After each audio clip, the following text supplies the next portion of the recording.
Is anybody else, though? Richard Taylor has a blog out about the forthcoming elections, lives in the county of Cambridgeshire. Morning, Richard. Good morning, Paul. Oh, dear. We've got a bit of a problem, haven't we? Well, I think when people realise what kind of impact the police commissioner can have, hopefully during the course of the election campaigns, that then people might take more of an interest. Like the police commissioner will be able to, for example, decide whether we have PCs or PCSOs patrolling the streets. That could change. We could lose PCSOs, and the commissioner could decide that he prefers to have patrols by officers with more powers with PCs. You see, you and me, we're into this. We know what's going on. We do the interviews, we talk to the people, we talk to the personalities involved, we know the powers that they're going to have, but the folks just ain't getting giddy, Richard. Well, that is something that's very concerning, but we don't know. We've not had an election like this before. People might be surprised.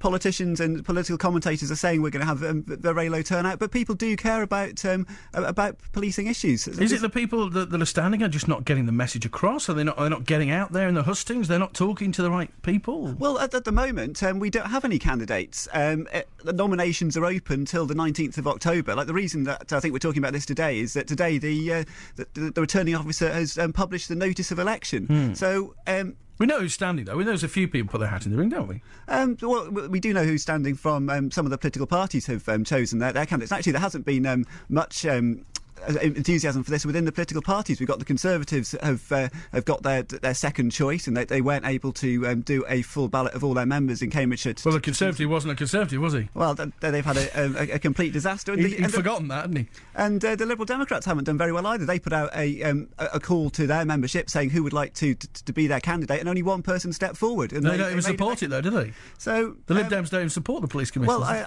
I think it's a dangerous idea as well, to concentrate all this power in one person. I would rather have it shared out, as I think the Liberal Democrats do. But I think what we'll see is either the person in the role, or over time we'll tweak the legislation. Like the Commissioner could try and perhaps use the Police and Crime Panel to help him monitor the performance of the police, and instead of concentrating everything in one person wherever they happen to be in the county, perhaps some of the role could be delegated to executive councillors, cabinet members for policing in Cambridge, in Peterborough, and in the districts, so that we don't have all the problems that are associated with everything being concentrated in one person, who inevitably will have an interest in one part of the county or another. There are fears that these elections could see the lowest turnout ever in British history. I mean, there's a danger if that happens, isn't there? Well, there's a danger of extremism, and I think in Cambridgeshire, in Cambridgeshire we don't have, as far as we know yet, people like the BNP standing, but we do have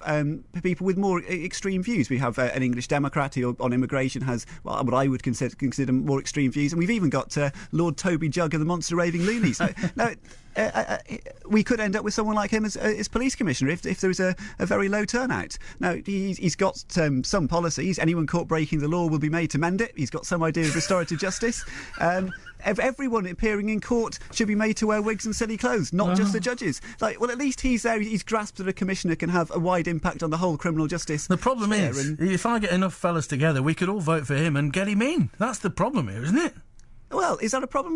That's democracy. But you know what I mean. You know what I mean. Any radical candidate with a few mates down the pub and in the village could effectively get elected if it is an incredibly low turnout. It's a real danger. So what I think it's really good that we're talking about this morning. We're drawing attention to that the election has been kicked off. The notice of election is going to be published later today. Nominations are open, and we've got to get some decent people on the ballot paper. So we've got to start looking to see who do we want on that ballot paper, and we've got to nominate them. And I think a lot more people should be publicising their views and saying what they think. And we really need to kickstart this debate so that that we actually make some use of this, and it's not a disaster. And if it is a disaster, well, it'll have to go back to MPs, and they'll have to change it and come up with something different. Yeah, can you vote by post in this election as well? 'Cause it's going to be cold in November, isn't it? You can, absolutely, and I think there's still plenty of time to register to post. I think you've got to register to vote. You've got till the end of the month to register to vote. Richard, thank you for that. And if you do want more information on the forthcoming police commissioner elections, you can look at the BBC website, www.bbc.co.uk/news/England/Cambridgeshire. And there's a